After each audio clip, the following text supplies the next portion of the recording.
How does a single yeast cell multiply to ferment beer? Imagine a tiny organism that can turn simple sugars into the alcohol and bubbles that make beer so enjoyable. That organism is yeast, and it has a fascinating way of multiplying and transforming wort into beer. When yeast is added to the sugary liquid from malted grains, it begins a process called budding. In budding, a small protrusion forms on the yeast cell, like a tiny bubble growing out of it. This protrusion enlarges over time until it separates, creating a new yeast cell. This process allows yeast to quickly increase its numbers during fermentation. At first, the yeast enters a phase called the lag phase. During this time, it adjusts to its new environment and prepares for growth. Once ready, it shifts into the log phase, where it divides rapidly. During this stage, each yeast cell consumes sugars like maltose, glucose, fructose, and maltotriose from the wort. These sugars come from the malted grains used in brewing. Yeast also absorbs oxygen and nutrients, which are essential for building new cell parts and producing energy. Oxygen is especially important at the start because it helps yeast build reserves and multiply efficiently.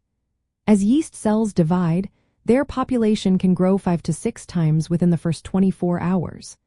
This rapid growth fuels the fermentation process, where yeast converts sugars into alcohol and carbon dioxide.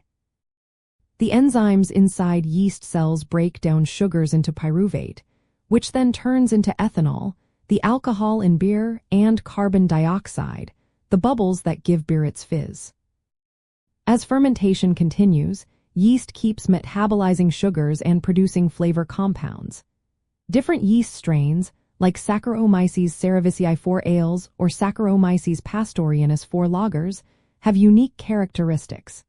Some tolerate higher alcohol levels or produce specific flavors, which brewers select to craft different beer styles.